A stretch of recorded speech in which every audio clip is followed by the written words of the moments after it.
Welcome to the Mischief Maker broadcast, where chaos, creativity, and common sense collide. Your host, Joel Freeman, was kicked out of high school in Alberta, Canada. He left home at 17 and hitchhiked around North America as a long-haired hippie and dope-smoking fool.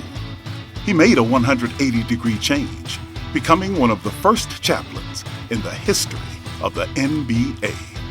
As a professional speaker, Joel has traveled to well over 55 countries. His many books have been published in 28 foreign translations. Pieces from his Black History collection have been seen by millions at the United Nations and many other venues. And now, the Chief Mischief Maker himself, Dr. Joel A. Freeman. Hey guys, Bigger Baby Joel here. Guess what? For my birthday, I got a humidifier and a dehumidifier.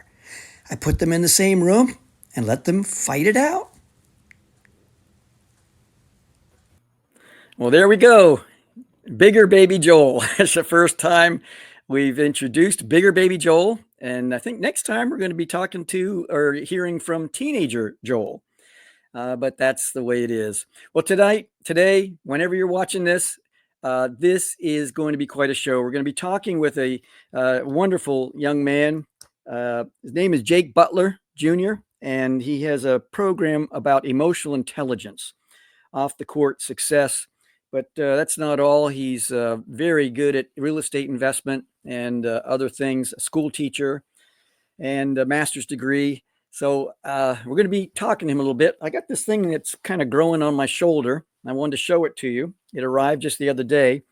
This is the ultimate gift for whoever is in your life who loves boxing. This is all about Jack Johnson, the boxer. This is a huge, heavy leather, brass Jack Johnson tribute belt.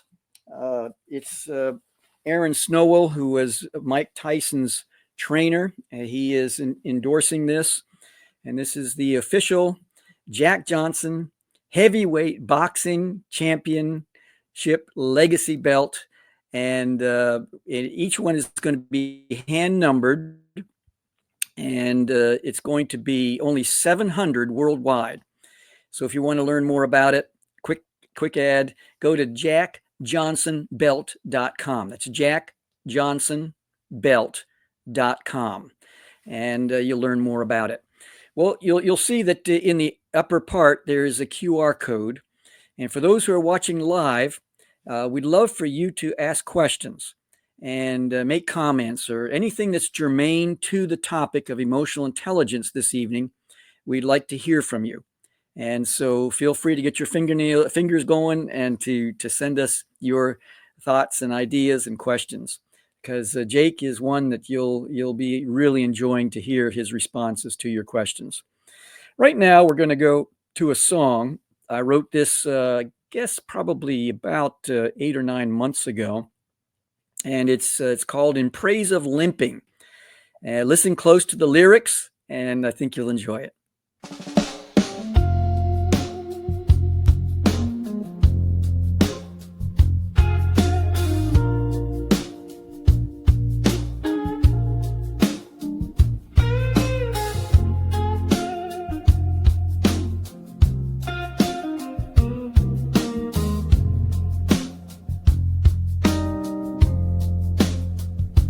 Jacob was a fighter, but he fought to deceive.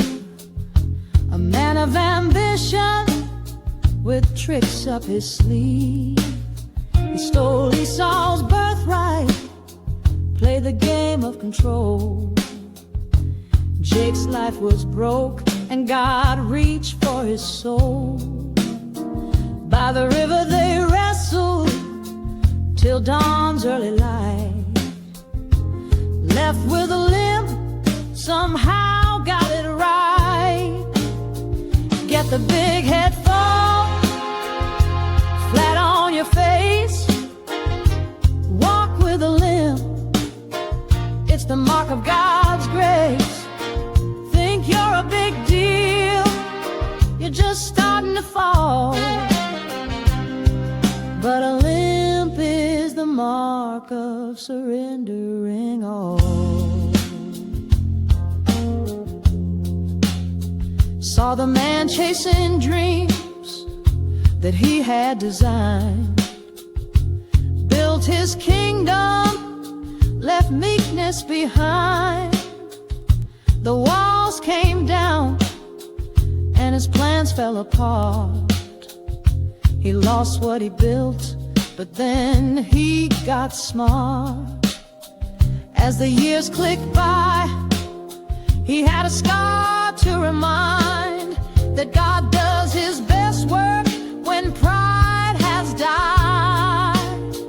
Get the big head fall, flat on your face, walk with a limp. It's the mark of God's grace. Think you're a big deal, you're just starting to fall. But a limp is the mark of surrendering all. She was a woman who carried the weight of loss and betrayal, a cruel twist of fate. Her dreams were shattered, her heart torn in two, but in her surrender, God made her brand new. She now limps with a purpose on earthbound streets. Her once empty canvas is a masterpiece.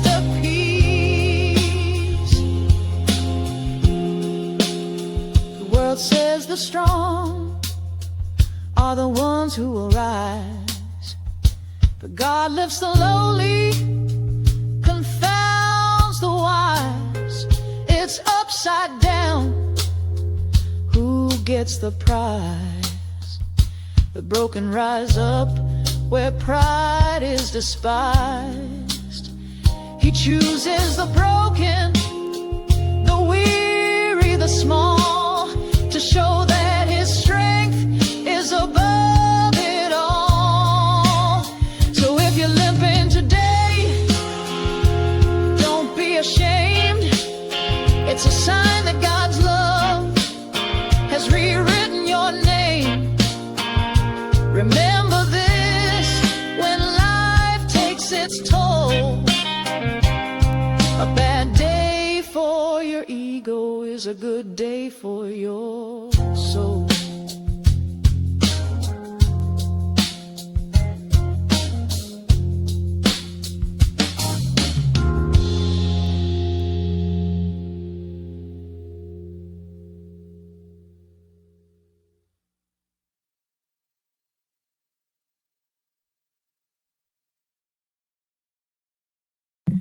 Yep, a bad day for your ego is a good day for your soul. That song is designed for all of us as we're trying to figure out what's real, what's important, what really matters in our lives. And one thing I search for is a limp, and that may sound counterintuitive, but I think we all have gone through times where we just have so much hubris and we're going to do this on our own. Sometimes it's when we get humbled or get in a spot where we need something greater than ourselves that is probably the best way to go through life, with a little bit of a limp, if you will. Well, tonight or today, come on in. I want to see Jake Butler Jr. We're talking about emotional intelligence. Now, Jake, how do you define emotional intelligence, and why is it important in this day and age? But before you respond to that, tell us a little bit about yourself. Oh man, how far you want me to go back? Just give us a thumbnail sketch at 30,000 feet. 30,000 feet with a parachute or without one? Hopefully with one. Without a parachute. Without a parachute. All right. Jake Butler, Miami, Florida. Get my clients double digits return through real estate. Started as a school teacher. Made my full year salary in one real estate transaction. So then I quit my job after putting together 100,000, lived off of 50,000, invested the other 50,000. And now that portfolio is a couple $1 million. So I live off of my holdings, and I teach other people how to do the same thing while I continue to grow my portfolio. And investors that aren't beating the bank's interest rate invest with me, and I double or triple what they would be making in the bank. And just teach, not really preach, but teach, biblical principles. I really enjoy, being a light to young people. I started a youth program that's maybe expanding to 35 high schools to teach young kids financial literacy. So that's pretty much it. And you have a camp, and you just so many different things you're involved with. Your dad, I knew him from, oh goodness, probably the mid 1980s, and he became chaplain to the Washington Bullets after I did. I watched him, for 5 years, just how the players interacted with him and he with the players. And I thought, it's now time for me to step away. And your dad took over and did such a great job with the players. And I felt it was good to leave it in his hands after 20 seasons of working with the players. Did a great job. And so how do you define emotional intelligence, and why is it important today? Well, emotional intelligence is very key. It's highly important. People don't talk about it enough, but it's the ability to manage and control your personal emotions, but also be aware of the behaviors and emotions of those around you. Because if you can better relate to those around you, you can be a better employee, you can be a better teammate, you can be a better husband, you can be a better wife, you can be a better friend. So being emotionally intelligent, it sounds very scientific, but it's basically very, very simple. Being able to control and manage your emotions, not only yourself, but also be able to recognize that in others as well. When did you recognize this in your own personal life as something very important? Was there a particular catalyst, an event, or a series of events? Well, actually, it was. I taught an emotional intelligence class to the U.S. military for probably about a 2-year period. And these were individuals that were getting ready to go to war, so forth and so on. As you know, in the military, you get individuals from all over the world coming together, and they have to act as a unit very, very, very quickly in order to be proficient, in war or in, particular trial or tribulation. So what I did was I took that information, and because of my background with the NBA and with basketball in general, I felt that this could be really applicable to NBA teams, college teams as well, because you get college level, you get guys coming in from high school, different colleges, different teams, and you have to create cohesiveness very quickly. And even more so at the NBA level, you get guys from all overseas, overseas coming in, the G League, and you have to develop cohesiveness very quickly, as well as throughout the season. So I took that information and I combined it and created an emotional intelligence program that's used by the NBA right now. Yeah, it's very challenging, isn't it? Because you have rookies coming in, they're not sure where they are positioned on the team. And you might have, especially in rookie in training camp, to have several people vying for the same position, and it's very, very challenging. And sometimes a player might not know why he is not playing that evening. Mm-hmm. And when you look at the press information, it just simply says coach's choice and coach's decision, and it's like, what does that mean? Right. Yeah, certainly. I mean, especially, the minds have gotten a lot younger, Mm-hmm. which means that the older veterans should be more mature, but the circumstances are very different now. The money is a lot more. Individuals are coming into larger sums of money at a much younger age, and their bodies aren't as developed as some of the older players. So that goes to the emotional mindset. They have to be, very strong, very competent, and actually wiser beyond their years as far as their intelligence, because they get thrown into not necessarily the fire, but they get thrown into a circumstance where individuals around them are a lot more mature. Yeah, one statistic I heard or read some time ago, which may or may not be still current, but it's 1 in 55,000 young people, young men who could make it, who have talent. Only 1 in 55,000 makes it. And you haven't really made it unless I think it used to be 4 years. You're vested in insurance, for your life, and now I think it's 2 years. And a lot of guys don't make it past the first year. The mental stuff is so incredible, and a lot of guys, as you know, better than most, have said that they knew other players in high school or college that were better than them, but it's the mental toughness that makes it or breaks it, right? Yeah, that's definitely true. You hear that from guys all the time. I was talking to a former NBA player the other day, and he said there's so many guys that were actually better than him, but the cards have to fall the right way, and then the mental component becomes even the second part of past the skill part. So you got to get a little bit lucky. As you mentioned, so many people, try to get that one position. So in addition to that one position, the cards have to fall the right way. And now, teams are conducting interviews and doing background checks, going all the way back to high school, talking to your high school coach to find out what type of player they're drafting. So that mental component is very, very important. Yes. We have someone by the name of Stephen Cross. He has written, while emotional intelligence is described as the capacity to be aware of, control, and express one's emotions, and to handle interpersonal relationships judiciously and empathically, how do you do it? Well, I hope you probably read a lot. But knowing yourself is one of the most important things. And it's funny because in writing my program and writing my course, I took all of the workbook lessons and workbook exercises that are in the course, and I learned so much about myself when I did it.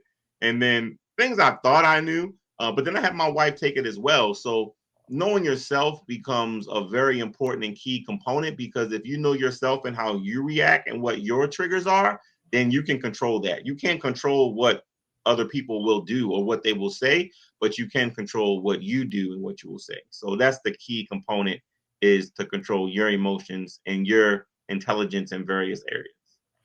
Now, are there breathing techniques and things like that that can be helpful to people, especially when they don't have the luxury of a pre-planned response to someone who is criticizing or someone who is negative about something that they feel is important? Yeah, I mean, the yoga, a lot of people participate in yoga, but, people always say count to 10, so think before you speak. So these are things that sometimes people have a very sharp and a very quick tongue. So if that's you, then there are breathing techniques that you can have or use. You can, count to 10. You can focus on something else for a short period of time. And by practicing those concepts, they say you need to do it at least 14 times before it becomes repetition. Then you can begin to implement those in your life. Sometimes you just need to take a step back and walk away and totally remove yourself from the situation, and then go back and address it, which goes into the introvert, thinker, feeler, some of the different scenarios that, definitive about emotional intelligence, which I'm sure you know a lot about, Joel. And sometimes it's the breathing, just not even making a theatrical situation, just kind of taking that breath and then responding. Just if we don't have the luxury of counting to 10 backwards or forwards or backwards and forwards. Right. Have you ever had to implement that? Oh, absolutely. Yes. Really? Yes, absolutely. And it's just, it's one of those things that I think it can be helpful. Just another little, not a trick, but it's a technique. Yeah. To kind of gain composure before responding. We have Judith Reese. She says, while EI or emotional intelligence is often presented as a universally positive attribute, research suggests that a high EI can sometimes contribute to negative outcomes like manipulation or antisocial behavior, particularly in certain contexts or with uneven profiles or of emotional skills. Thank you, Judith. Any thoughts on that? I think, sometimes individuals that have a very high IQ, they may feel that, they're above other individuals or not on that same wavelength as far as thought process. I know sometimes when I'm in various masterminds, just last week, an individual was talking about various business concepts, and I could just tell from listening to his speech that he wasn't quite on the same level from a cognitive standpoint as far as different business principles. But in that case and in that scenario, humble yourself is what you need to do, because individuals can pick up when you feel that, you may be a little bit better than them or smarter than them. They can pick that up. So you want to try to not come across that way. So you can appeal to as many people as possible and therefore impact as many people as possible. Because if you can blend in, then you can blend out by blending in. And she used the term, Judith used the term manipulation. I'm not sure if it was being manipulated or manipulating others. Right. What's your read on that? Yeah, I'm not sure what she meant by that. But I can see how it can go both ways. I can see how some people could feel that they're being manipulated because you may be so smart and may know psychological strategies or psychological techniques as far as what they call mind tricks sometimes. So that could work in that person's favor, but being manipulated where maybe that you're very smart than some individuals and some of your peers. So you kind of try to take a step back a little bit and maybe participate in things or events that you wouldn't normally participate in, but because you're trying to fit in. So I can see how manipulation could go both ways. And I think it's important to say here at this point is that any techniques or ideas around emotional intelligence are designed to help us to get to know another person better, or to not to be judgmental or not to use it in any way for one's own benefit. It's designed for another person's benefit, right? Ultimately, right? Yeah, that's very important. That's very important because emotional intelligence starts with yourself and getting to know yourself and being able to recognize emotional traits and triggers in others. And if I know that something really makes this person upset, then I can better control myself so I don't become a part of whatever repercussions that person may, be a part of. If they have a, very fiery tongue, or if they are very agitated. I used to teach kids with learning disabilities, kids that had ADD, ADHD, and you kind of learn how the brain works. And sometimes, I'm not going to say people can't always control it, because sometimes it's a mental health component. And there are also some medical components where individuals act out, they take medication for certain behaviors. So you can't really control that in other individuals, but you can control yourself. But as long as you can recognize that in other individuals, then you can put yourself in a position to benefit and not, be a deterrent. And there's a difference between adapting and modifying one's behavior as it relates to emotional intelligence. Because when we're married to somebody or working on a team, it's modifying behavior. It's if that person metaphorically, speaks Russian and I speak Spanish. My whole thing in life is to learn Russian, to learn their language, to better understand them. And adaptation is just basically being out to lunch with somebody or dinner for an hour and a half to 2 hours, and adapting, and just, slowing down speech or picking it up or whatever it is in terms of what the other person needs. Any thoughts on that?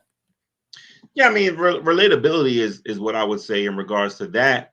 I know when I first met my wife and I was learning to speak Spanish, I had to put it in the Google Translate several times. But as I began to become more fluent, I began to pick up things and learn things about the culture and about her that I didn't know previously. So relatability definitely, relates to that from what you mentioned.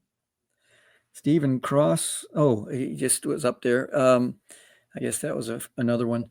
Who has in your life has been the greatest mentor to you in wanting to understand more about emotional intelligence and then to teach it? The greatest mentor. So you have business mentor and you have emotional intelligence mentor and you have personal mentors. Whichever one whichever one is germane to our topic this evening. Yeah, I'm trying to think because I probably would say Al Addles with the Golden State Warriors. Al was always laid back and cool, and he was. I learned a lot from him. And a lot of his players told me that they learned a lot too. But I learned a lot. I learned a lot from Al. That's terrific. That's wonderful. Bob Davis, isn't it possible that emotional intelligence may simply be a relabeling of well-established concepts like social intelligence, personality traits, cognitive abilities? What do you think? Thanks, Bob. Cognitive, yeah, that's definitely a big one. That's definitely a big one. The cognitive abilities of individuals, because that's where it starts. It starts in the mind, and the mind controls the outcomes of the body. So, from a cognitive standpoint, people have to take the time to learn it and understand it. How do you feel during this particular circumstance, or how would you feel should XYZ happen, or what could you do so you don't feel a certain way? So it all starts from a cognitive standpoint. You're right about that. Yeah, it has been said that the emotions pay the price for what the mind thinks. Mm, Your thoughts on that? That's not scripture. No, Hezekiah 3:1. I know. I thought it came from Luke. No, that's definitely what they said in the song. A good day for your ego is a bad day for your soul. That's phenomenal. That's phenomenal. So that relates specifically to that. Now, the old adage, you can't teach an old dog new tricks. Can emotional intelligence be learned later in life, or is it something that we start with part of our DNA or nurture nature type issues? Well, I think it grows, but you have to, if you want to become more emotionally intelligent, you have to put work into it. Same way guys work on their jump shot every day so they can be a better teacher. Just from writing the course, I became, more emotionally intelligent and in tune with being a better husband, with being a better friend, with being a better coworker, whatever the case may be, being a better investor. So you have to put work into it, but just like you can't avoid growing taller or growing in life, you will grow in emotional intelligence, but you have to work on it if you want to improve in it and perfect it, and reach certain maturity levels. That you ever meet somebody like, oh, he's very mature for his age, or he's very mature for her age. Normally that person, has a high, not IQ, but they have a high emotional intelligence score. I'm 71 now, Okay. and I sometimes, that's at my chronological age, but there are still times in my life where I check in at 13 years of age emotionally. Okay. Mm-hmm. And I'm surprised by that, still surprised, that I just think of all I've traveled and all the rest of it. How can we bring during those specific moments in time, bring our emotional age closer to our chronological age? Well, do we want to do that sometimes? Sometimes I'm like, man, I just want to sit here and enjoy this ice cream with a lollipop in it with Fruit Loops on top. So, we don't. Sometimes it's always good. It's good to be diverse, but you meet people all the time say, "Oh, you're acting like a child," or act your age. You hear that, a lot of times, throughout life, and sometimes it's good, sometimes it's bad, but I think that, when you do feel that way and you don't want to feel that way, the key is to know that you're feeling that way. As you mentioned, you recognize that you were, feeling 13 or acting, as a teenager and not as an adult. So why? The question is, why are you acting that way? And what happened to cause you to feel that way? Was it something that occurred? Is that something that continues to happen over and over? The first time it happens, okay, but the second and third time is when you really want to begin to sit back and pay attention to what happened the first time that I felt that way, what happened the second time, what happened the third time, because you may realize that it's the same trigger that's causing you to feel that way. And it may not be. It may be something different each time. So I would ask you how frequently you felt that way, and what was the circumstance surrounding why you felt that way. Yes. Those are very good because, when we're in a jar, you can't read the label. And sometimes it's good to have either read a book or have someone speak into our lives. Just say, hey, this is what I'm seeing, or what here's some ideas or whatever. Of course, if they've earned the right to be heard, that's Right. always a bonus. Right. Jake, we're going to take a break to hear from our sponsor. But before we do, don't leave your couch, folks. And if you go to the QR code above at the very top of the screen over to the corner, that is our link tree, and you'll see Jake's face. You then click on his face. He'll give you permission, and it'll go straight to his website. And if you want to make contact with him, maybe invite him to come and speak. His website is all there. But this is if you're watching on your phone and can't use it to use the QR code, it's 3 words: chiefmischiefmaker.com. chiefmischiefmaker.com. And that'll take you straight to the link tree, and you'll learn all about Jake there on that platform. Now let's take a break and hear from our sponsor. I scraped the dirt out of the carved inscriptions after L.T. Bouchard unearthed the Rosetta Stone near the Nile. Incredible moment. Wish you were there. Help the Rosetta Stone Traveling Exhibit Project transform an ancient artifact, the Rosetta Stone, into a modern metaphor for problem solving. This is life-changing.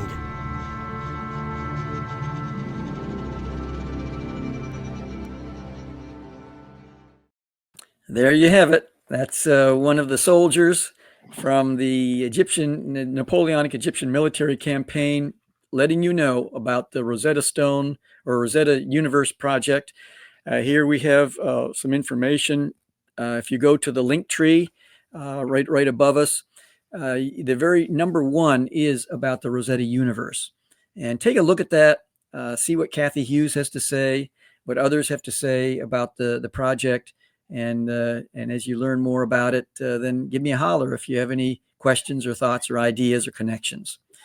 Coming back, Jake, it's, when it comes to the components, like we're making a recipe, whipping in some eggs and some flour to make a cake. Some of the elements of the recipe for emotional intelligence, we have what we call self-awareness, self-evaluation, motivation, social skills, empathy, and I'm sure you can throw a few more ingredients in there. But out of all the ingredients, which do you think is the most important, if there is one that's most important, and why? Oh man, that's a tough one, Joe. I would say being empathetic. I think that's a good one. That combined with listening, because you have to, meet people where you are.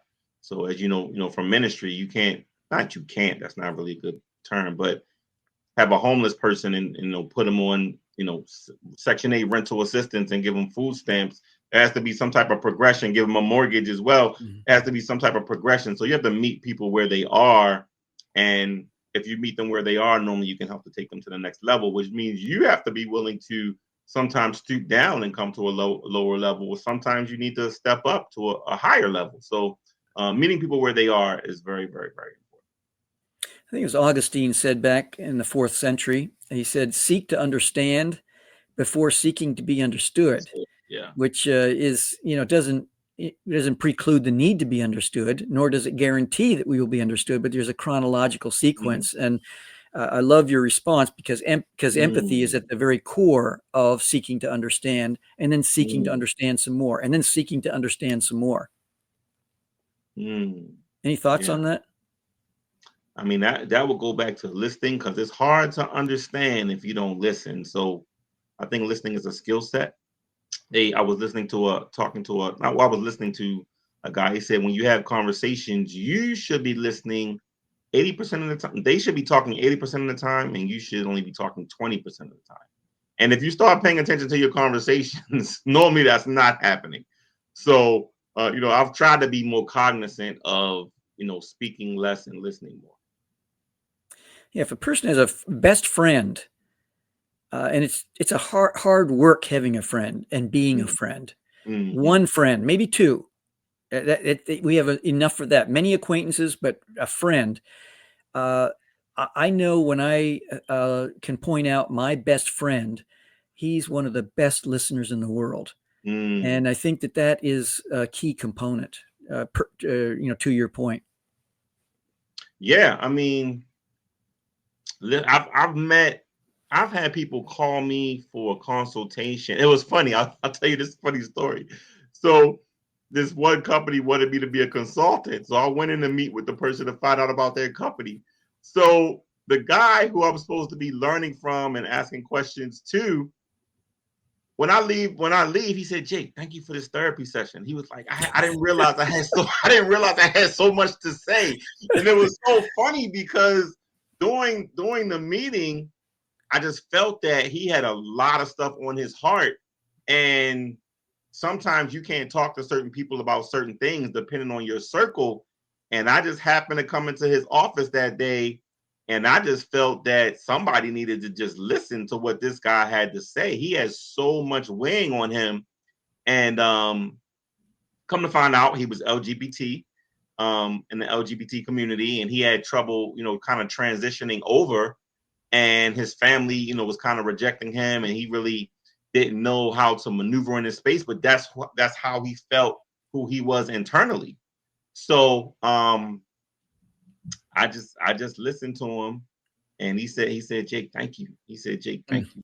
I may have said 3 words the whole time, but some people would have been like, "Man, this guy doesn't be quiet, and I can't get what I need and get out of here."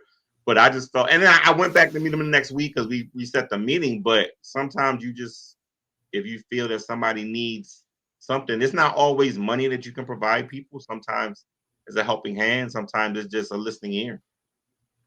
And going into a company, it's the employees that really know what's going on, what's going well, what's not going so well.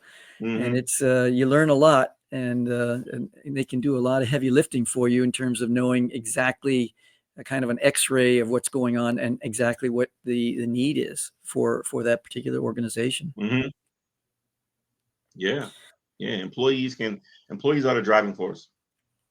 Now we have Jill Workman. She says, I took Goleman's model of EI, emotional intelligence, which is widely influential.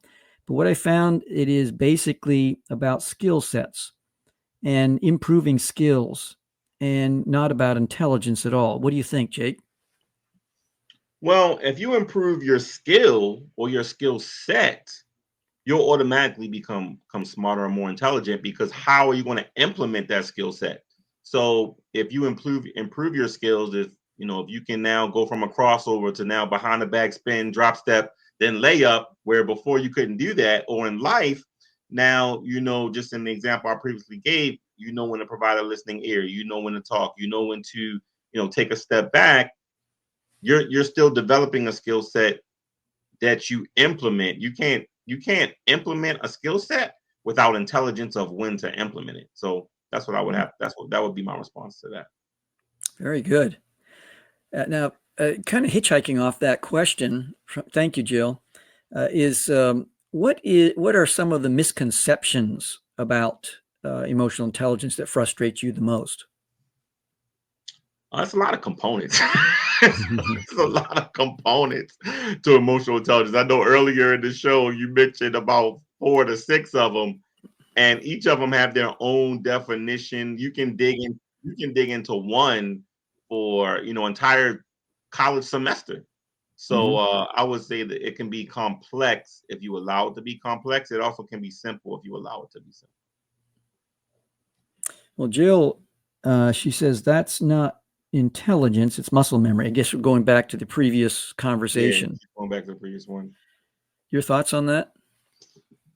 That's not intelligence, muscle memory. I don't know if you can really use muscle memory in a conversation, because in a conversation you have to maneuver. So muscle memory is when your muscles automatically respond a certain way because you've done it so many times.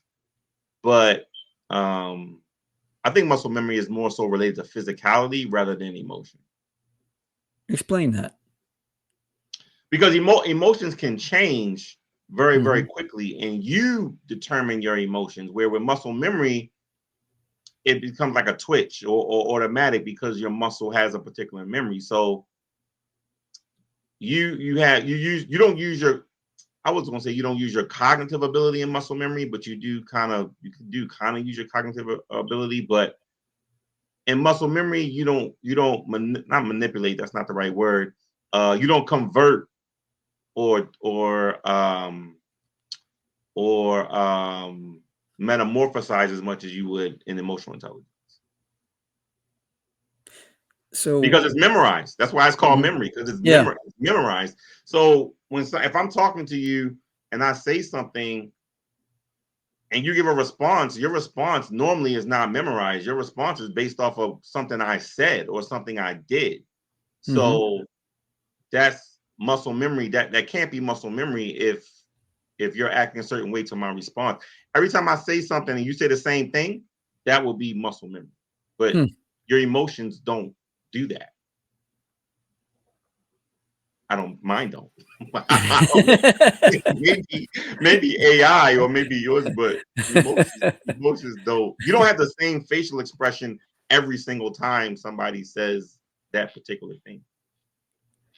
Now, how does I'm sure you've delved into personality profiles and all kinds. There's just a bazillion of them. These personality inventories out there, and then also character.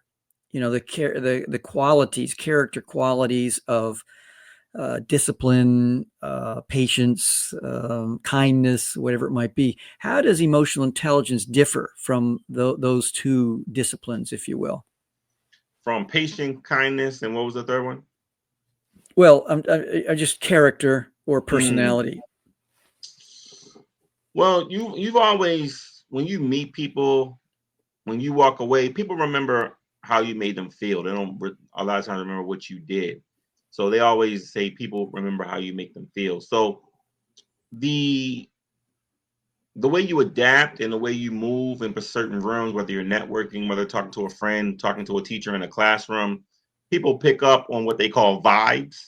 And your vibes that you give off, a lot of times people perceive that. They could perceive them incorrectly, or they could perceive them correctly based on what you think or they feel, based on what you think or what you feel they should be feeling. But it doesn't always happen that way.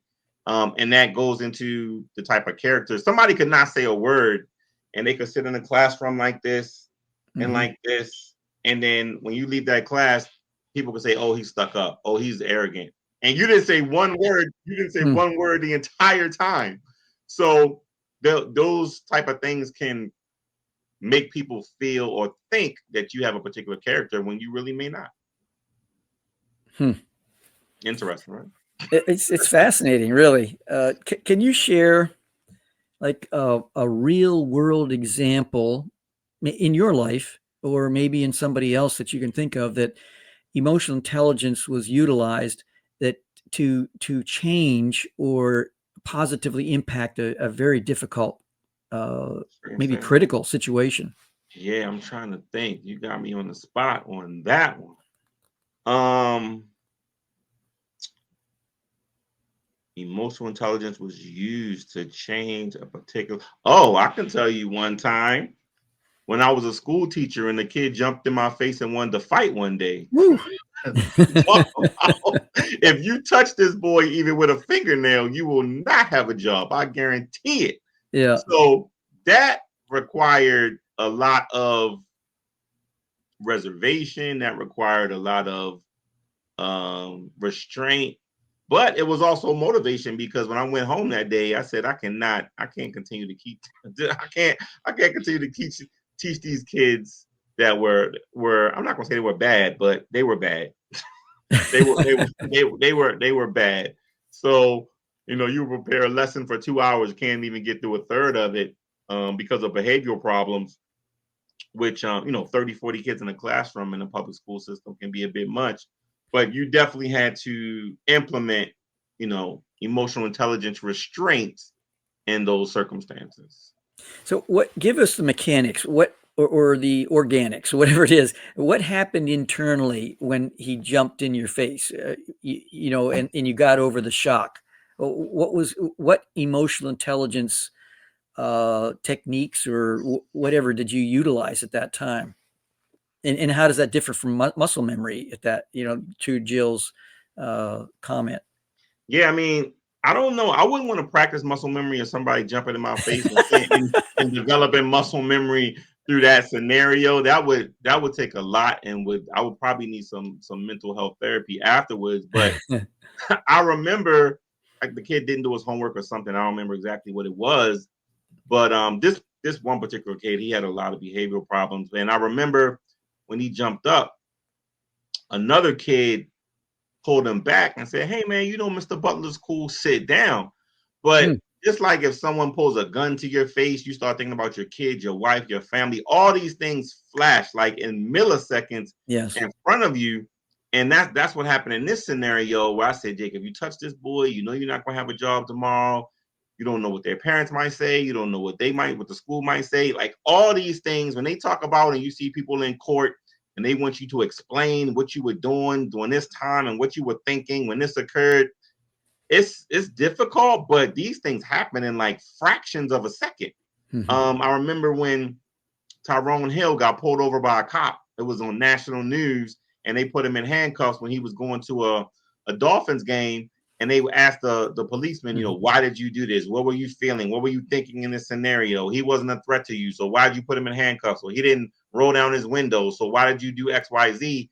And during certain times when things happen in your life, sometimes they're milliseconds when you think when these things happen and when they occur, and it all goes down to the training that you had or that you did or the preparation and being brought up. I mean, if you the way you were brought up as a child, did going to church, doing these different things, that gets into your mind and your heart and in your spirit, and that's how you respond.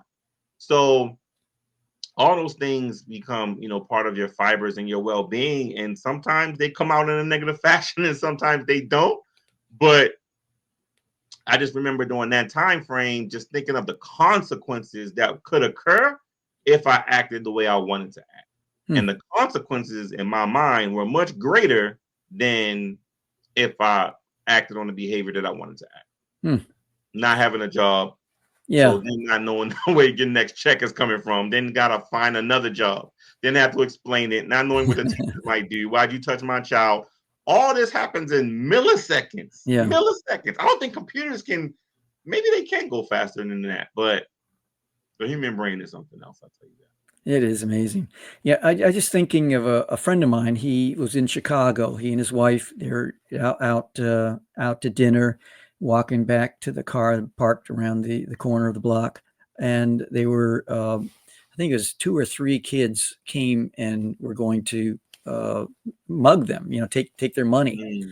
And they didn't know, but he was a black belt in karate. And he said that at that instant, and this is where I think character comes into play here in your life in that situation, because there was a discipline you already had to draw from in that moment where you didn't have the luxury of a pre-planned response. And so what he said, he was like a flash. His hands, his feet, they all 2 or 3, or I think it was 3 guys were on the ground. He and his wife ran to the car and they took off.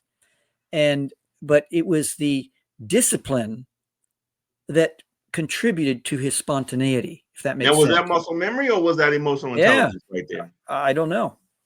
Okay. I'm just. We should ask Jill. We should ask Jill. Kind of throw that out there. Yeah, she's still listening. Was that muscle memory or was that emotional intelligence?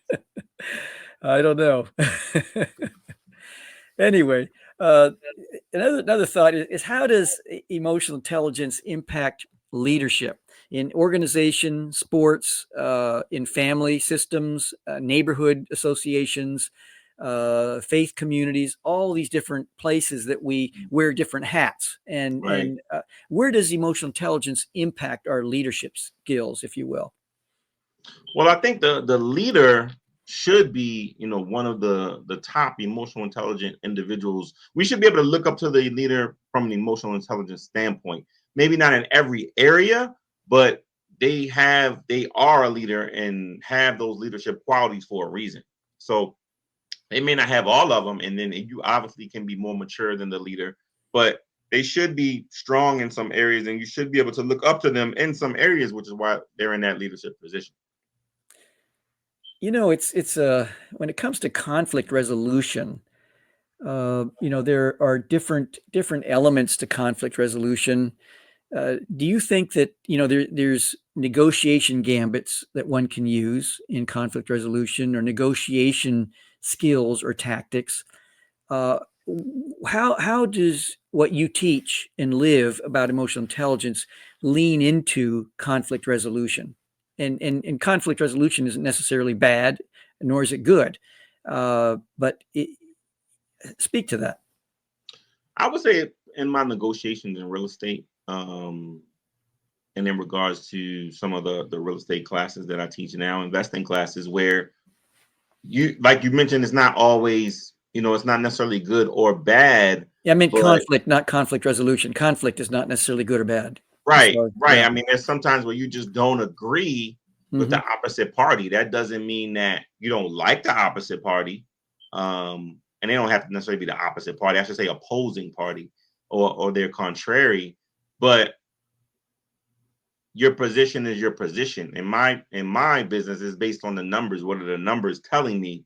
Now, they may not agree with what the numbers are telling me, but I'm the one that's buying, or I'm the one that's selling. So it just depends on your position and the stand that you want to take, because everybody's entitled to their own opinion. And working with teams, not necessarily sports teams, but work teams and whatever type of groups of people working together for a common mission, common good. How does emotional intelligence benefit innovation, creativity, productivity, and those types of elements that everyone is striving for? Yeah, well, first of all, being able to function and operate in a team environment is crucial. One person doesn't know everything, so sometimes you have to collaborate. Um, being an introvert or being an extrovert is part of the emotional intelligence diagram. So you have to know kind of where you fit in, what is your characteristic, and then that way you can be the best employee or be the best version of yourself in whatever progress or resource you're trying to make. Where you're developing a new product, you're doing research with the company, you can be the best employee you can possibly be, if you understand and know where you are from the emotional intelligence scale, being introverted, extroverted, thinker, feeler, those particular components, knowing yourself. And Dr. Tasha Urich, I believe it is, she wrote an article in Harvard Business Review a number of years ago, and in there she teased out the whole idea of internal self-awareness, external self-awareness, and someone being too internally self-aware versus being too externally self-aware. And in other words, if someone's too self-aware, externally self-aware, I'm sorry, too externally self-aware, then they could become like a chameleon, trying to mold themselves toward that individual or group. And she says that the higher a person gets in an organization, the less self-aware they are, because they have people around them telling them what they think that they want to hear. And after, I think she worked with was it 5,000 people, high functioning people, and found that only about 10% of them were truly self-aware. How does that fit into the model of emotional intelligence that you understand and teach? Well, that is true, but that's called ego. So it could definitely, be impacted significantly, which goes to your staff or your inner circle. So I mean, that's similar to someone being the number one player on their basketball team or being the number one player in the league. You hear all the time, oh, he's still, so humble. You hear that about Steph Curry all the time, where even though he's reached various pinnacles, he's still, he'll walk over. I've seen him personally, go over and shake a kid's hand or, sign an autograph. So, and he doesn't have to do that. The bus is waiting for him to leave. So I think that I think it goes, to your DNA, as you mentioned before, when the kid jumped in my face, that all those components, all those years of going to Bible study and doing different things, they just all come to fruition. But sometimes the devil comes out. But unfortunately, in that circumstance, it didn't. But those things get built up inside of you, and you just rely on those things, same way you shoot 300 shots and you only get to make one shot, or it comes down to one shot in the game, but you practiced it 300 times. Just that one time, Yeah. You don't know what's going to happen until that certain circumstance comes, but you're prepared for it. That's the thing, you're prepared for it. Can a person fully understand their own level of emotional intelligence? And if so, how? I think you need to take some tests. You need to take a test. It's funny because and I didn't really know about it until I started following Ty Lopez. But and you probably sure familiar with these psychological tests, the Hexaco test, the Myers-Briggs test. So these are all things that relate to emotional intelligence and behavior. And once I learned about it, I took it myself because I wanted to know. And I also had my wife take it just because I wanted to know. And I gave her my results. She gave me her results. And I didn't know those things, but you get a score. And your score is based on research from other people, which is how they derive what a score is and means. And in order for you to judge yourself, you have to be compared to somebody else. If you don't have a comparison, then you can't really judge yourself. So if you want to know where you are from an emotional intelligence standpoint, you have to take a test or get on the scale. Same way, if you want to know how much you weigh, you can't just look in the mirror and say, I weigh 246. You have to get on a scale. So there are instruments that can tell you, where you are from an emotional intelligence standpoint, and they can tell you where your weak points are, and they can tell you where your strong points are. We have Walter. I think earlier we addressed this. Do you think that emotional intelligence is self-awareness, self-regulation, motivation, empathy, social skills, and emotional intelligence? Yeah, they all relate to them. Yeah, we discussed that, I think, a little bit earlier, Walter, but the answer is yes, I think. We have about a minute and a half left. And when you think about skeptics, you have there's just all kinds of opinions about emotional intelligence and the science behind it. And no worries, Walter, by the way. Welcome. Thank you for joining. Late, early, doesn't matter. We are thrilled. This will be on video and you can watch it later as a podcast. But when you address skeptics who think that the emotional intelligence is just soft skills or with little measurable value or anything like that, what do you say to that, or what are your thoughts regarding that? Well, have you ever in life called somebody, oh, he's stupid, or he's ignorant, or he's dumb, he doesn't know what he's doing? People say that type of stuff all the time. It's not a nice thing to say, but people say it all the time. But obviously, you're comparing them to another benchmark that you have. So I would look at yourself, because if you have a benchmark, that means you had a judgment point at some point. So, and was that judgment point correct? Was it not correct? So I think you have to, look internally at that and see, why do you feel that way and why are you responding that way? Because someone could have a mental problem and you think they're slow or whatever the case may be, but it may not be their fault. So you got a little bit, slower to be judgmental, because you don't know what other people are dealing with. You just don't know. Jake, we got to go. Folks, if you want to learn more about Jake, go to the QR code above and click on his face, and it'll take you straight to his website. And folks, next time we're going to be with Dennis Rebello, and we're going to talk about telling your story, your narrative. And it's going to be a fascinating show next time. You have just experienced another episode of the Mischief Maker broadcast. Hit the subscribe button. Connect at chiefmischiefmaker.com. Thanks for coming along for the ride. And hopefully, you are now a bit closer to becoming a mischief maker in your part of the world.